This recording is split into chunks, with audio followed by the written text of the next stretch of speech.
నువ్వెవరి దగ్గర మాట పడాల్సిన అవసరం లేదక్క. నీకు ఏది సంతోషం అయితే నాకు అదే సంతోషం.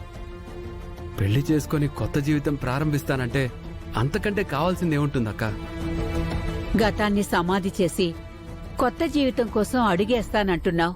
కాదనడానికి కారణాలేవీ కనిపించట్లేదు. అలాగే కాని అమ్మా. నేను చేస్తానక్క. నీ పెళ్లి ఘనంగా నేను చేస్తాను. మంచి మాట చెప్పావురా నువ్వు. అన్నయ్య లేడు అంటే ఇంటికి పెద్ద దిక్కు నువ్వే కదా. దగ్గరుండి పెళ్లి పనులు చూసుకోవద్దు. కాని పెళ్లి జరిగితే తమ్ముణ్ణి విడిచి అత్తారింటికి రావాలి కదమ్మా. మైనావతి నా ఇంటికొస్తే పాపం రాయుణ్ణెవరు చూసుకోవాలి, నిన్నెవరు చూసుకోవాలి? ఏదో అప్పట్లో అంటే అన్నయ్య మీద కోపంతో దూరంగా ఉన్నాను.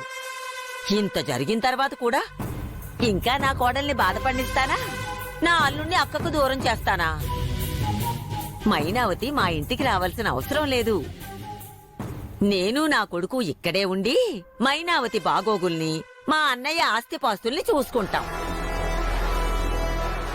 అలాగే అత్తయ్య. అక్కతో పాటు మీరంతా ఇక్కడే ఉంటానంటే నాకంతకంటే కావాల్సిందేముంటుంది? సంతోషంగా మీరిక్కడే ఉండండి.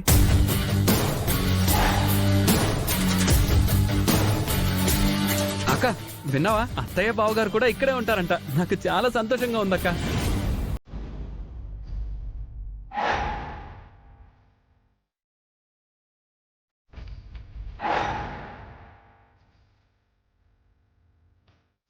అక్క, నీ వేలికి నేను తొడిగిన ఉంగరం ఏది? 6 నెలలు నేను అజ్ఞాతవాసంలో బ్రతికాను. ఆ అజ్ఞాతవాసంలో నా గతమే కాదు, నా జ్ఞాపకాలు కూడా చీకట్లో కలిసిపోయాయి.